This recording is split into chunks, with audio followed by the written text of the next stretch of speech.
우리 하나님 말씀 욥기서 보겠습니다. 욥기 42장 1절에서 6절까지 우리 한 목소리로 같이 봉독하겠습니다.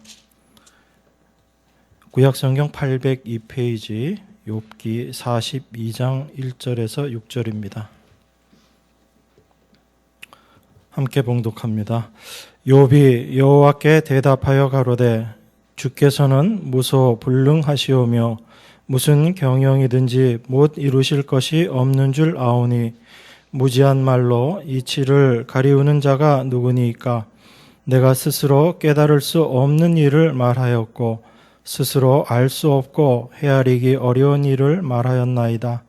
내가 말하겠사오니 주여 들으시고 내가 주께 묻겠사오니 주여 내게 알게 하옵소서. 내가 주께 대하여 귀로 듣기만 하였사옵더니 이제는 눈으로 주를 배웁나이다. 그러므로 내가 스스로 화나고 티끌과 제 가운데서 회개하나이다. 아멘. 우리가 욥기를 보면서 드는 생각이 하나님이 좀 낯설다라는 것입니다. 우리가 기존에 알고 있는 또 우리가 생각했던 그런 하나님이라기보다는 우리가 잘 알지 못했고 생각하지 못했던 그런 하나님을 우리가 욥기에서 만나게 됩니다. 왜 그런가 우리가 좀 생각을 해야지 됩니다. 왜 하나님이 우리에게 이렇게 낯선가? 그것은 아마 우리가 생각하고 있었던 그 하나님이 우리가 그 하나님은 이러하신 분이다라고 생각했던 그 하나님이 실제 성경이 말하고 있는 하나님이 아닐 수 있다라는 것입니다. 그걸 성경에서는 다른 말로 우상이라고 이야기합니다. 내가 원하는 하나님 상을 만들어 놓고 그 하나님을 열심히 섬기는 거죠. 그 하나님을 우리는 참 하나님이다라고 생각하고 최선을 다하고 열심을 다합니다. 그런데 어느 날 그 실제이신 하나님을 우리가 만나서 그 하나님의 말씀을 우리가 올바로 듣게 될 때 내가 생각했던 그 하나님이 아니었구나라는 그런 것들을 경험하게 되는 그런 일들이 있습니다. 아마 욥기가 그런 의미에서 보면 굉장히 어려운 성경이면서 또한 신앙의 깊은 것을 우리에게 말씀해 주는 성경이다라는 것을 우리가 생각해 볼 수 있습니다. 여러 번 말씀드리지만 욥기의 시작 자체가 그런 겁니다. 하나님 보시기에도 하나님이 인정하실 만한 그런 신앙의 욥이었거든요. 사실 우리가 바라고 있는 어떤 신앙인의 모습, 그게 욥기 오히려 1장에 나와 있는 욥의 모습입니다. 우리는 그런 욥처럼 우리 자신이 되고 싶어 하는 그것이 우리 신앙의 어떤 본보기인 것처럼 우리가 생각하고 신앙생활을 하지요. 그런데 그 모든 모습들을 나중에 욥이 어떻게 고백하냐면 내가 하나님을 귀로만 들었다가 이제 하나님을 내가 눈으로 뵙습니다라고 이야기합니다. 그러니까 사실 우리가 욥에 대해서 알고 있는 것, 하나님에 대해서 알고 있는 것, 우리가 신앙의 핵심이다라고 생각하고 있는 많은 것들이 어찌 보면 귀로 들은 정도의 수준일 수 있다라는 것입니다.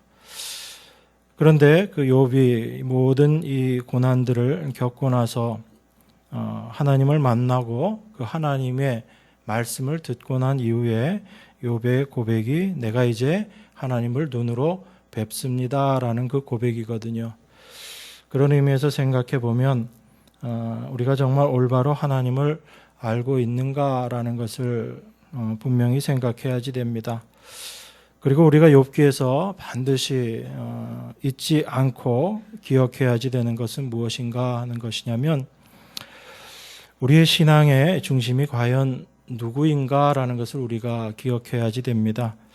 우린 습관적으로 하나님이 주인이십니다라고 이야기를 해요. 그런데 말로는 하나님이 주인이십니다라고 이야기하면서 실제 삶 가운데서는 여전히 내가 주인이 되어서 생활합니다. 이것은 하나님께서 모든 것을 주관하신다라는 것을 인정하지 않는 삶을 이야기하는 건 아니에요. 하나님께서 천지 만물을 주관하시고 모든 것을 다 하나님께서 주관하십니다라는 것을 인정하면서도 내가 중심이 되어 있는 신앙은 어떤 것이냐면 하나님께서 그 모든 일들을 행하시고 하나님이 주권자이심을 이야기하면서 그 모든 일의 결과가 하나님께로 향하지 못하고 내 자신에게 향하게 되는 것, 이게 우리가 많이 오해하는 신앙에 대한 모습인 것입니다. 하나님이 주인이심을 이야기하고 하나님께서 모든 것을 주관하심을 이야기하면서도 그렇게 일하시는 하나님이 나를 위해서 일하시는 하나님이라고 우리는 많은 경우에 생각합니다. 그래서 그러한 하나님을 우리는 사랑의 하나님이라고 그렇게 이야기하지요. 그건 우리가 입으로는 하나님의 주권을 이야기하면서도 여전히 내가 주인이 되어서 살아가고 있는 신앙의 모습인 거예요. 그런데 우리가 거기에 많이 속습니다. 하나님의 주권을 인정하는 것 같으면서도 그 하나님의 일하심을 나를 위한 하나님의 일하심으로 생각하는 것, 이게 우리가 많이 속고 있는 부분이에요. 그게 사탄이 사실 우리에게 이야기하는 부분이거든요. 사탄이 하나님께 와서 그 욥의 선함을 이야기하시는 하나님 앞에 사탄이 이렇게 이야기하죠. 욥이 까닭 없이 하나님을 섬기겠습니까? 그렇게 이야기합니다. 이유가 있다라는 거죠. 열심히 신앙생활 잘하고 있는 그 욥이 분명히 이유가 있기 때문에 그렇습니다. 그러면 사탄이 이야기하는 그 말의 의미는 무엇인가 하면 신앙생활을 하는 중심에 욥이라는 인간이 있다라는 이야기거든요. 사탄의 이야기는 그겁니다. 그래서 자기에게 뭔가 유익하기 때문에 어떤 일을 한다라는 게 사탄의 논지이거든요. 그러니까 사탄은 어떻게 바라보는 겁니까? 신앙생활을 바라보게 될 때 그 주체를 사람을 중심으로 생각하는 거예요. 그게 사탄의 논지라는 겁니다. 까닭 없이라는 것은 그런 광범위한 의미를 같이 포함하고 있는 거예요. 그런데 하나님께서 사탄에게 욥을 그 고난에 빠지도록 하나님께서 허락하시는 거죠. 하나님께서 욥을 믿으신 겁니다. 욥의 신앙을 하나님께서 믿으신 거죠. 너 말이 틀렸다. 사탄 너가 틀렸다라는 것을 하나님께서 말씀하시는 겁니다. 그러면 우리는 그렇게 생각하는 거예요. 하나님께서도 욥을 인정하시고 욥을 믿으셨구나라고 그렇게 생각합니다. 욥의 신앙을 하나님께서 인정하셨기 때문에 사탄이 원하는 대로 다 내버려 두더라도 욥은 절대로 신앙을 버리지 않을 것이다 라고 하나님께서 생각하셨기 때문에 그 고난을 허락하셨다라고 그렇게 우리가 생각합니다. 그런데 만약에 그렇다면 하나님이 사탄에게 진 거죠. 욥이 1장 2장에서는 주신 이도 하나님이시오, 갖고 가시는, 다시 그거 빼앗아 가시는 분도 하나님이십니다. 그렇게 고백하는 욥의 모습이지만 3장부터 보게 되면 자기의 태어난 날을 한탄하거든요. 하나님을 원망하는 겁니다.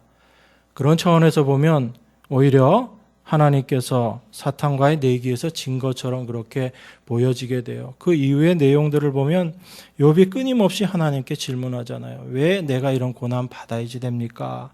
욥이 그렇게 이야기하거든요.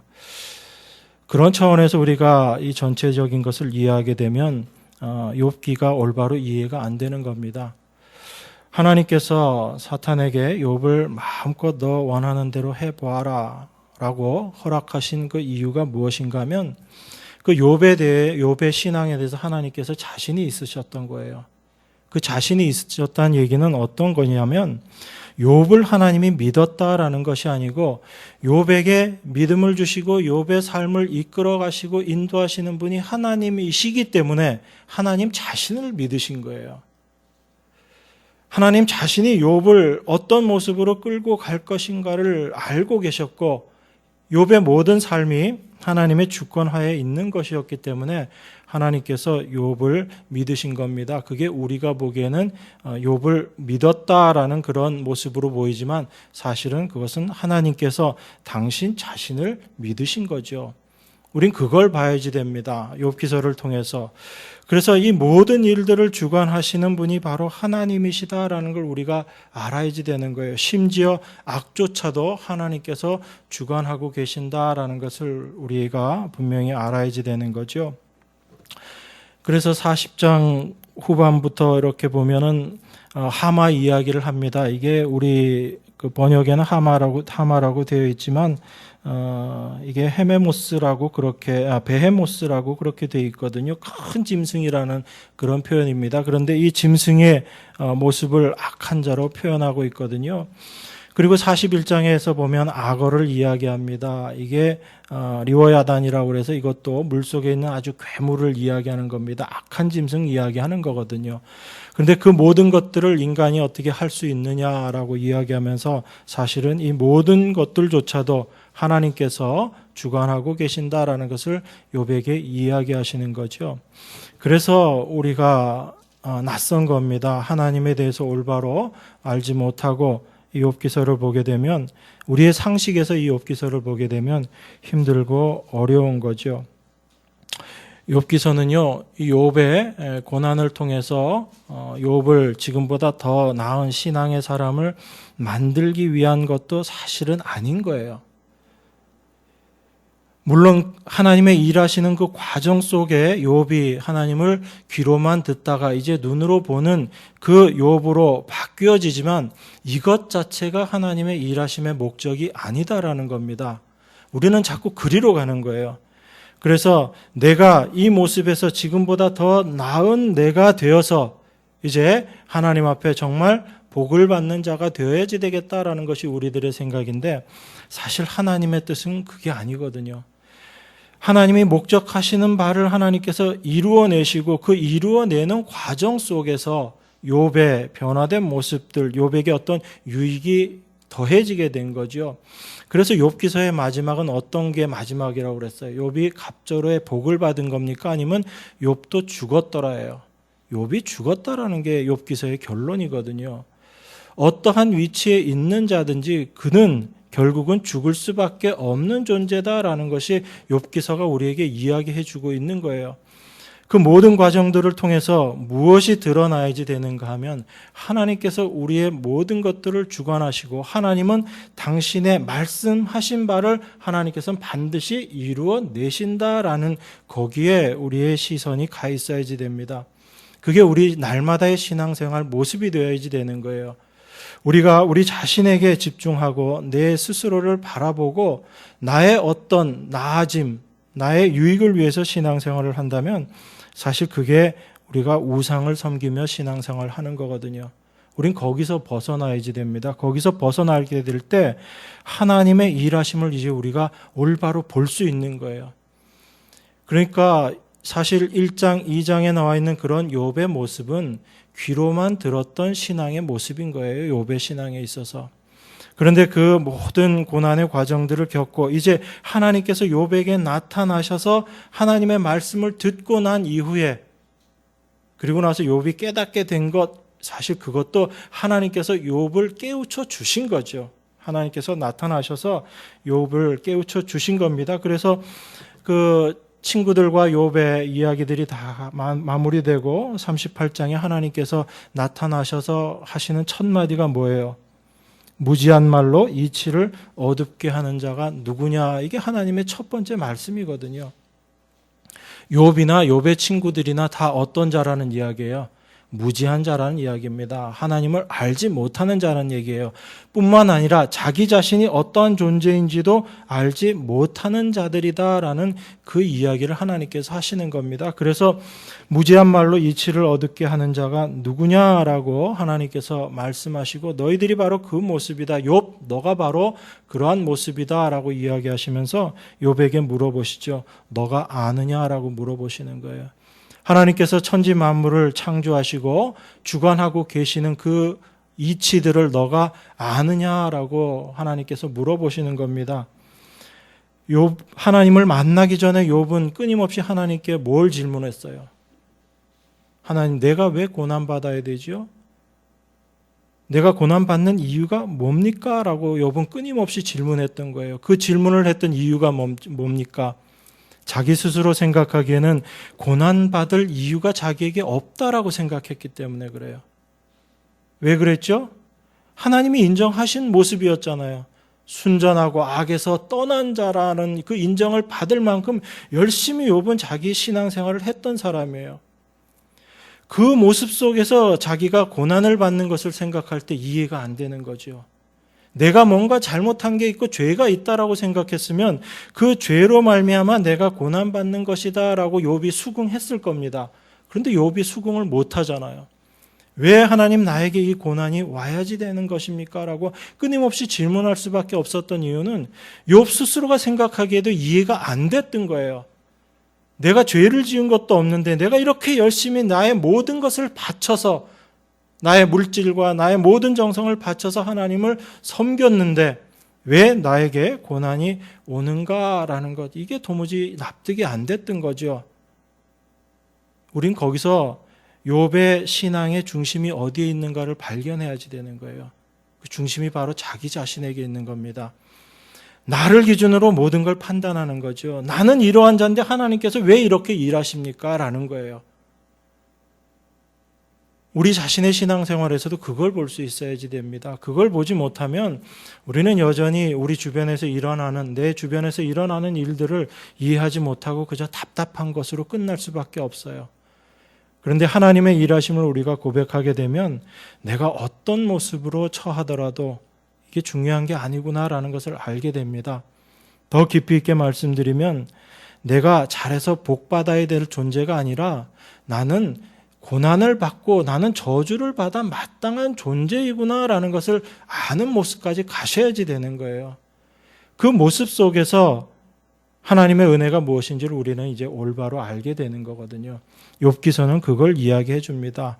내 중심의 신앙에서 하나님 중심의 신앙으로 바뀌어지는 것이 어떤 것인가를 우리에게 이야기해 주고 있는 거죠. 그래서 욥이 끊임없이 그렇게 하나님 앞에 질문했을 때 하나님께서 나타나셔서 욥이 질문했던 거기엔 대답 한마디도 안 하시는 거잖아요. 그리고 하나님께서 천지 만물을 창조하시고 그 모든 것을 주관하신다라고 그렇게 이야기하시는 거예요. 먼저 욥의 무지함을 일깨우는 거죠. 네가 아느냐라고 물어보시는 겁니다. 이 천지를 창조할 때 너가 어떻게 그것이 창조되었는지 아느냐라고 이야기하시는 거예요. 그리고 하나님의 일하심을 너가 아느냐라는 겁니다. 우리는 여러분 자기 중심의 인간은 어떤 인간이죠? 하나님이 비를 내리셔도요, 적절한 나에게 유익한 때 비를 내리시는 하나님이 좋으신 하나님이에요. 그런데 욥기서에 나타나는 하나님은 어떤 하나님이에요? 사람이 없는 광야에 비를 내리시는 하나님이시거든요. 욥은 그거 이해 못한 겁니다. 우리도 이해 못하는 거예요. 하나님은 왜 저렇게 일하시지? 우리가 이해 못하는 겁니다. 누가 주인이 되어 있을 때? 내가 주인이 되어 있을 때 그런 거예요. 그렇지만 천지를 창조하신 하나님의 그 관점에서 하나님의 일하심을 보면 하나님은 그 광야에도 비를 내리셔야지 되는 거예요. 왜 그렇죠? 그것도 하나님이 창조하신 창조 세계이기 때문에 그래요. 그런데 우리는 나만을 생각하기 때문에 그 하나님을 이해 못하는 겁니다. 그래서 들에 있는 짐승들을 보면 그걸 어떻게 내가 유용하게 쓸 수 있을까를 생각하는 게 우리 인간이다라고 욥기에서 이야기하고 있잖아요. 그게 우리들의 모습이라는 겁니다. 거기서 우리가 벗어나질 못하는 거예요. 그런 우리의 무지와 무능을 하나님께서 일깨우시는 겁니다. 우리는 아무것도 모르는 자들이고 우리는 아무것도 할 수 없는 자다라는 이야기입니다. 심지어 우리가 어떠한 자들인가라는 것을 이야기하시는 걸 하나님께서 이렇게 이야기하시죠. 욥기 40장 10절에 보면 이렇게 이야기합니다. 너는 위엄과 존귀로 스스로 꾸미며 영광과 화미를 스스로 입을지니라. 너의 넘치는 노를 쏟아서 교만한 자를 발견하여 낱낱이 낮추되 곧 모든 교만한 자를 발견하여 낮추며 악인을 그 처소에서 밟아서 그들을 함께 진토에 묻고 그 얼굴을 싸서 어둑한 곳에 둘지니라. 그리하면 내 오른손이 너를 구원할 수 있다고 내가 인정하리라. 하나님께서 욥에게 이야기하시는 거죠. 너 스스로 한번 위엄과 존귀로 꾸며보고 영광과 화미로 너 스스로 한번 입어봐라라고 이야기합니다. 그리고 너 안에 있는 이 감정들 다 쏟아내고 나서 너가 정말 그 감정들을 조절할 수 있는 존재인지, 만약에 너가 그렇게 할 수 있는 존재면 너가 너 스스로를 구원할 수 있다라고 내가 인정하겠다라고 하나님께서 말씀하시는 거예요. 무슨 얘기예요? 우리는 우리 안에 끌어나오는 분노조차도 조절할 수 없는 그런 존재다라는 겁니다. 아무것도 할 수 없는 존재라는 거예요. 하나님께서 욥에게 나타나셔서 이 모습을 보여주시는 겁니다. 여러분, 사람이 자기 자신이 뭔가 한 것이 있다라고 생각하면 하나님 앞에 그거 가지고 나가지 절대로 하나님의 은혜를 의지하지 않습니다. 여러분, 우리 마태복음 20장에 보면 예수님께서 포도원을 천국으로 비유하시면서 하신 말씀이 있어요. 거기에 보면 어떤 내용이 나옵니까? 그 포도원 일꾼들을 구하죠. 그래서 아침 일찍 포도원 일하는 사람들을 불러 모읍니다. 중간에도 일하는 사람을 불러 모으고요. 마지막에 일이 끝나기 1시간 전에 또 사람을 불러서 일을 시킵니다. 그리고 나서 품삯을 주는데 어떻게 줘요? 제일 마지막에 왔던 사람부터 품삯을 줍니다. 그런데 그 마지막에 왔던 사람에게 품삯을 얼마를 주냐면 하루치 품삯을 줘요. 그러니까 제일 처음에 와서 일찍 와서 일했던 사람이 뭐라고 생각하죠? 나는 저 사람보다 많이 일했으니까 하루치보다 더 받겠구나라고 그렇게 생각합니다.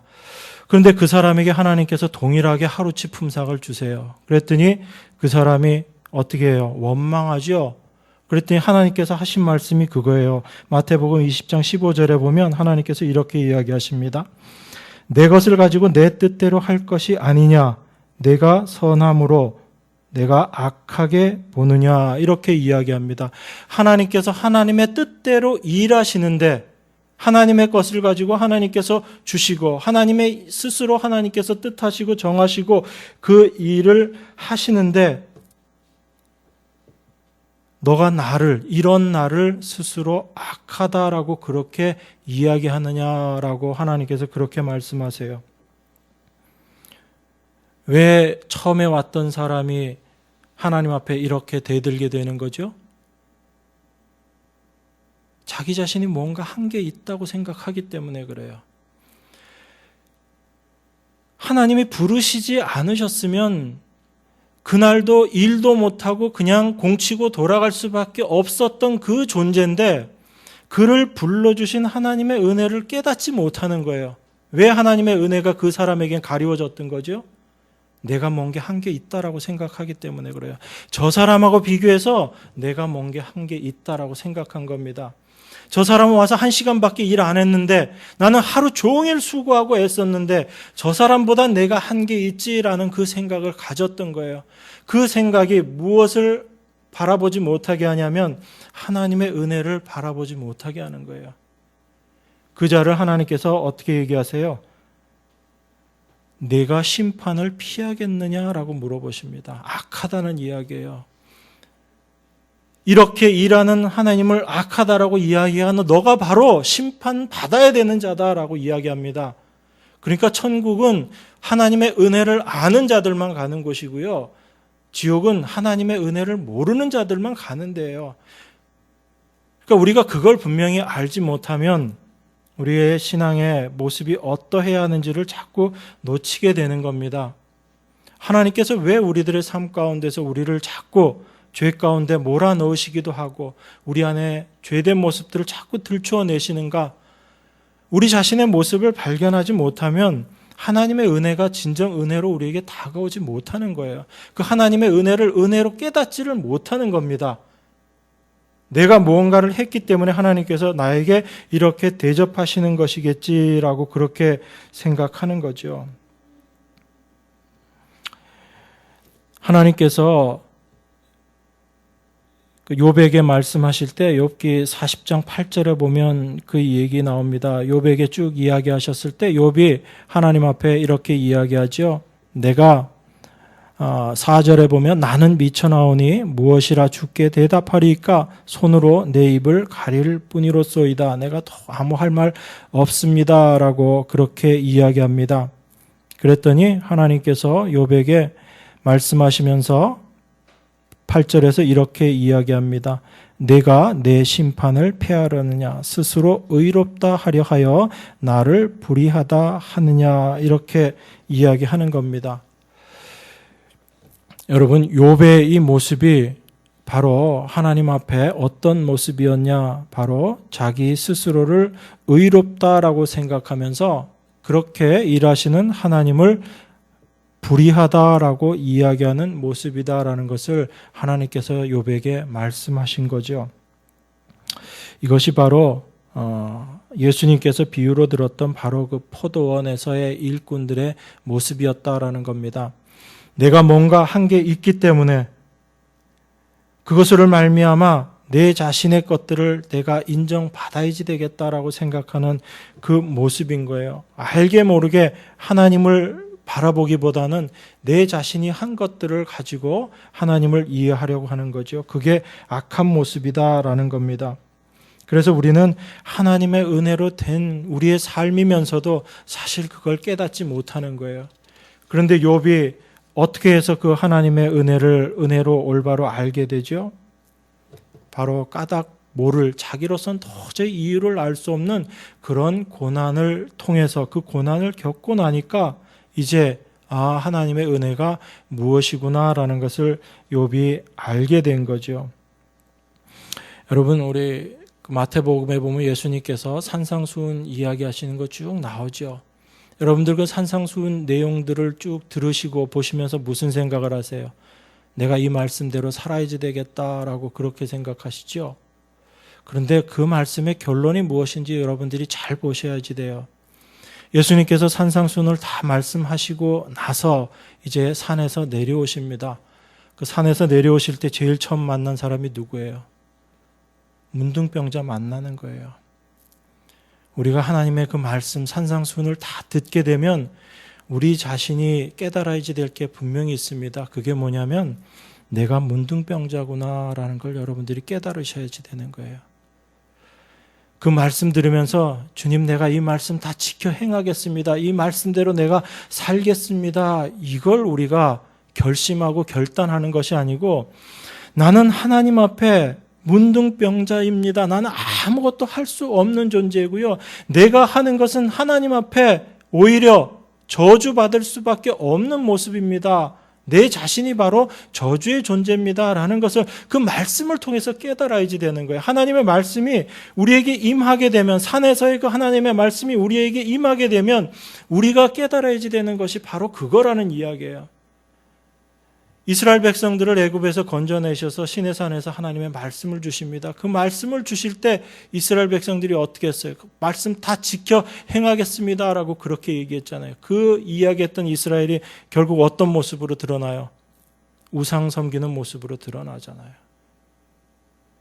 그것이 바로 우리의 본질이다라는 걸 우리가 알아야지 되는 거예요. 그게 바로 우리 모습이다라는 걸 우리가 먼저 깨달아야지 되는 겁니다. 그래서 하나님의 말씀을 통해서 하나님의 일하심을 통해서 우리 자신의 모습이 어떠한지를 올바로 알게 될 때 나는 티끌 같은 존재입니다. 이 고백을 할 수밖에 없는 거예요.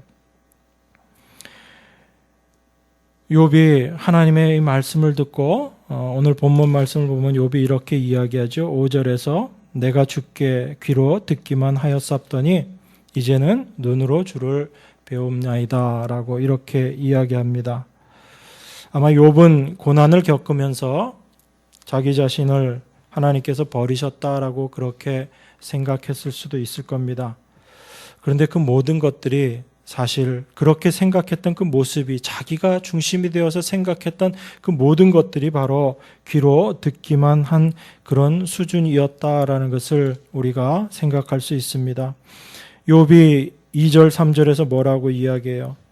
주께서는 무소불능하시오며 무슨 경영이든지 못 이루실 것이 없는 줄 아오니 무지한 말로 이치를 가리우는 자가 누구네이까. 내가 스스로 깨달을 수 없는 일을 말하였고 스스로 알 수 없고 헤아리기 어려운 일을 말하였나이다.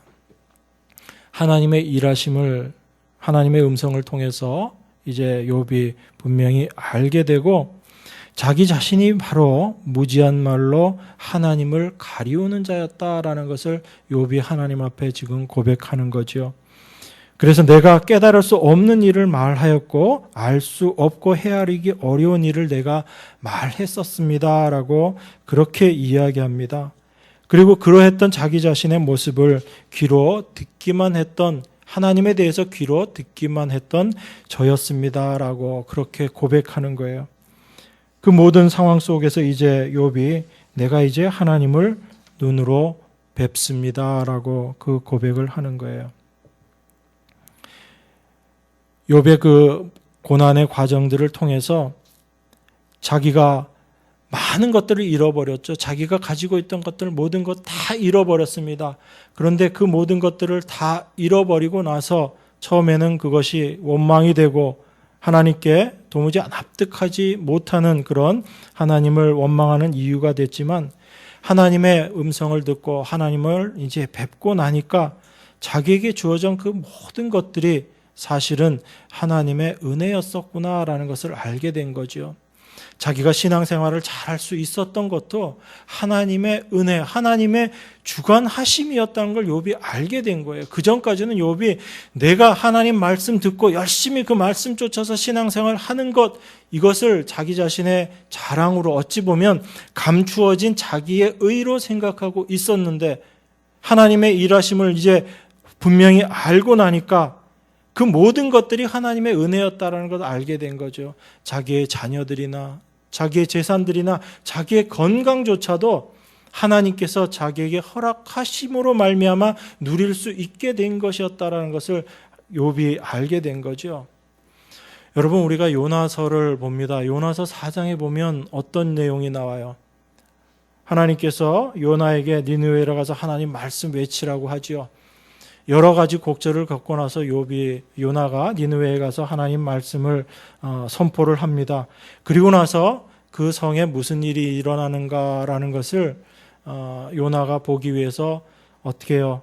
산 위로 올라가죠. 언덕 위에 올라가서 거기서 그늘 밑에 앉습니다. 그러니까 앉아서 쳐다보고 있는데 하나님께서 어떻게 해주세요? 박넝쿨을 자라게 하시죠. 박넝쿨 자라게 하셔서 그 요나가 시원한 그늘에 있을 수 있도록 그렇게 해 주십니다. 그리고 나서 하나님께서 다시 어떻게 하시냐면 요나가 막 좋아하고 있을 때 하나님께서 그 벌레를 보내세요. 벌레를 보내셔가지고 그 박넝쿨을 다 갉아먹게 합니다. 그랬더니 요나가 어떻게 해요?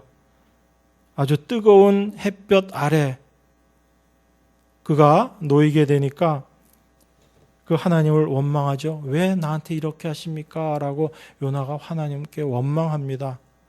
그게 우리 모습이라는 거예요, 여러분.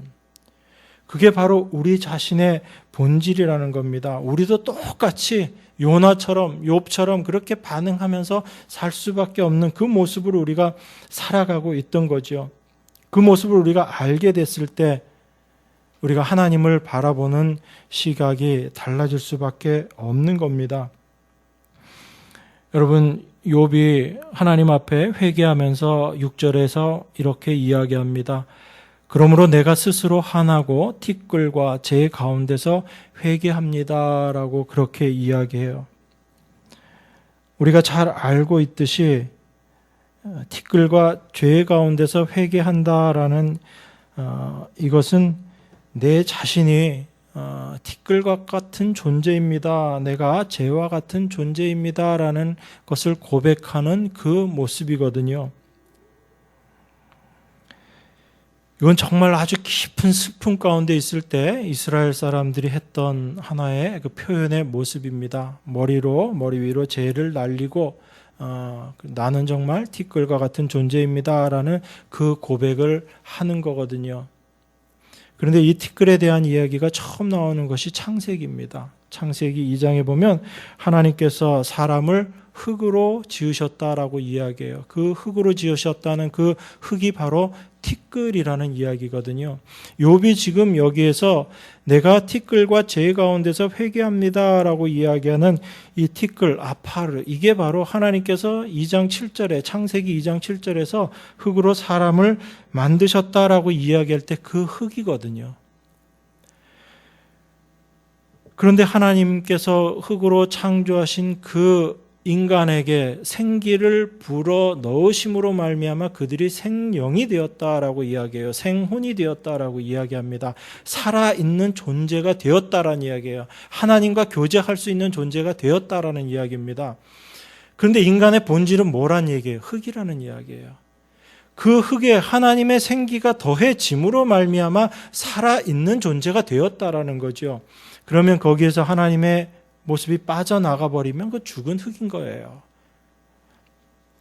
그래서 하나님의 그 말씀을 거역하고 선악과를 따먹어 버린 인간에게 하나님께서 저주의 말씀으로 주신 게 있어요. 그게 뭐였죠?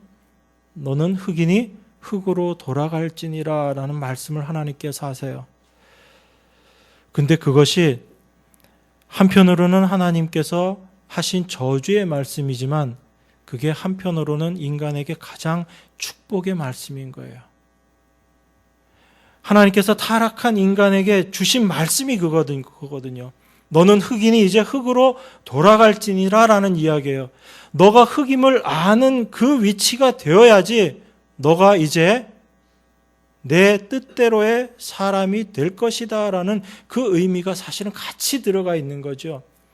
단순히 너는 이제 원래 흙이었던 존재로 돌아가라라는 그런 비천한 모습을 이야기하시는 것이 아니라 그 흙인 존재임을 알게 될 때 하나님의 은혜가 무엇인지를 아는 존재로 되어진다라는 것을 하나님께서 말씀하시는 거예요. 그러니까 하나님의 그 저주의 말씀은 저주이면서도 이른 축복의 말씀인 겁니다. 그래서 우리가 나는 참 흙입니다. 나는 참으로 먼지와 같은 존재입니다. 라는 것을 알게 되는 것, 이게 바로 하나님의 축복 가운데 우리가 거하게 되는 모습인 거예요. 그래서 욥이 회개할 때 내가 스스로 한탄하고 티끌과 재 가운데서 회개합니다. 라고 이렇게 이야기하는 거예요. 나는 먼지와 같은 존재입니다. 그런데 먼지와 같은 내가 주인이 되어서 모든 것들을 판단하고 모든 것들을 생각하고 나에게 무엇이 유익이 되는가, 나에게 무엇이 고난인가 그것을 늘 생각하면서 그렇게 살았습니다. 그런데 알고 보니까 하나님 앞에서 이제 하나님을 뵙고 나니까 내가 티끌이라는 것을 이제 알겠습니다라는 이 고백인 거예요. 그게 회개예요, 여러분. 뭘 하나 잘못하고 나서 하지 말아야지라고 결심하고 결단하는 게 회개가 아니라 나는 내 모습을 알고 나는 정말 무능하고 또한 무지한 그런 존재입니다. 나는 도무지 하나님 뜻을 알지도 못하고 혹여 하나님 뜻을 안다라고 해도 그 뜻대로 살 수도 없는 존재입니다. 이게 나는 흙입니다의 그 고백이거든요. 그런데 우리는 어떻게 신앙생활을 해요? 내가 이제 하나님을 알았기 때문에 하나님 뜻 알았기 때문에 내가 이제 그 뜻대로 살겠습니다. 그렇게 생각한다고요. 그건 여전히 내가 흙임을 깨닫지 못하는 거예요.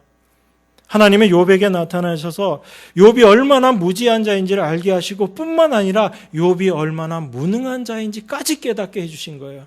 그걸 욥이 알게 됐을 때 이제 나는 티끌입니다라는 이 고백을 하나님 앞에 회개의 모습으로 나아가는 겁니다. 이게 욥에게 참 축복의 모습인 거예요. 하나님이 이 욥을 이 모습으로 만들어 놓으시고 나서 욥의 친구들에게 욥이 옳다라고 이야기하시는 겁니다. 욥이 행한 게 뭔가 옳은 게 있어서 그렇게 이야기하시는 것이 아니라 그 모든 과정들을 통해서 하나님께서 그 욥의 입에서 그 고백이 나오게 만드시고 그것이 옳은 모습이다라고 이야기하는 겁니다. 그래서 욥의 친구들에게 뭐라고 이야기해요? 욥에게 재물을 가지고 가서 욥으로 하여금 제사 드리게 해라라고 이야기합니다. 너희를 위해서 욥으로 하여금 제사 드리게 해라라고 이야기하는 거예요. 욥이 누구의 모습으로 인정받아지는 거예요? 까닭 없이 고난을 당하는 예수 그리스도의 모습으로 하나님께서 욥을 인정하신 거죠.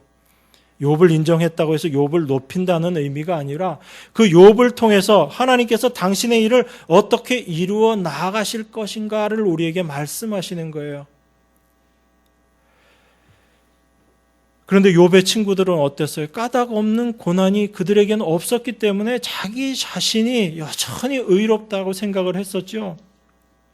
욥의 친구들이 욥에게 처음 나타날 때 그 모습들이 어떠했는지 여러분들 한번 찾아보세요. 어떻게 욥의 친구들이 욥에게 나타나냐면 욥의 고난의 모습을 보고 나서 그들이 죄를 머리로 날리면서 죄를 날리면서 옵니다. 욥의 그 모습이 고난의 모습이라는 걸 알고 참 그 죄를 날리는 그런 모습으로 그 고난의 모습을 표현하면서 오거든요. 그런데 그들이 알지 못했던 건 뭐예요?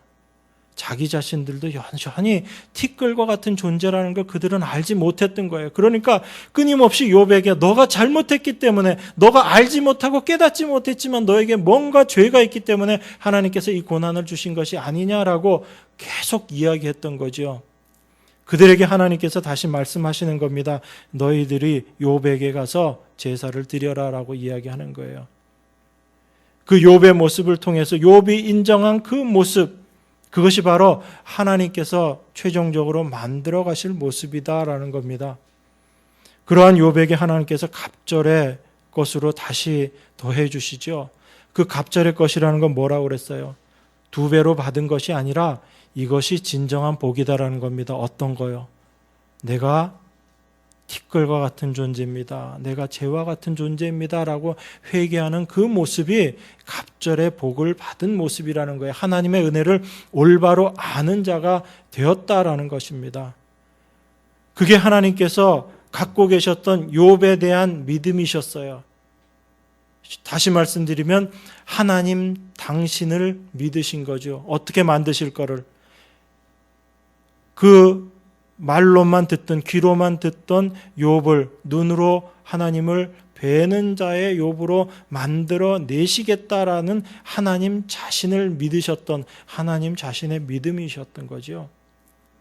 그걸 우리가 욥기서를 통해서 볼 수 있어야지 됩니다. 많은 사람들이 욥기서를 보면서 욥과 같은 인내를 우리가 배우고 우리가 끝까지 잘 참고 견뎌서 갑절의 복을 받자라고 그렇게 이야기합니다. 여러분, 그 말의 중심에 누가 있는 거예요? 여전히 내가 있는 겁니다. 그거 벗어버리라고 하나님께서 이 말씀을 주셨는데 우리는 오히려 그 모습으로 가려고 하고 있는 게 우리들 모습이라는 거예요. 왜 그런가? 복을 좋아하는 우리 인간의 본성 때문에 그래요. 바로 나를 위해 살고자 하는 그 마음이 여전히 내 안에 있기 때문에 그래요. 그게 바로 우리의 죄의 본성이거든요. 내가 하나님처럼 되겠다라고 생각하는 그 마음이고요. 타락해버리고 나서 하나님 없이 내 스스로 살 수밖에 없는 존재가 되어버린, 자기 자신의 힘으로 이제 살아야지 되는 존재가 되어버린 인간이 자기만을 위해서 사는 그 삶의 모습인 거예요. 하나님조차도 어떻게 이용하는 거예요? 나를 위한 하나님으로 만들어버리는 인간의 죄성인 거죠. 그러니까 우리가 속지 말아야지 돼요. 누구에게? 내 자신에게 속지 말아야지 됩니다. 하나님에 대한 열심, 하나님에 대한 헌신, 교회에 대한 헌신, 이 모든 것들이 어찌 보면 내 자신을 위한 모습일 수 있다는 걸 우리가 분명히 알게 될 때 나의 어떠한 헌신과 어떠한 고난과 나의 어떠한 삶의 모습, 그 모든 것들이 하나님의 은혜입니다라는 것을 고백하게 되는 그 모습이 되어지는 거예요. 그걸 알지 못하면 여전히 나는 내 중심의 신앙생활을 할 수밖에 없는 겁니다. 우리가 그걸 아셔야지 돼요. 그래서 내 자신이 티끌임을 알게 될 때 그 모습 속에서 참된 하나님을 우리가 알게 되는 겁니다. 그래서 시편 103편에도 보면 그 이야기를 해요. 마지막으로 한번 이 말씀만 읽고 우리 말씀 마치도록 하겠습니다. 시편 103편 10절입니다.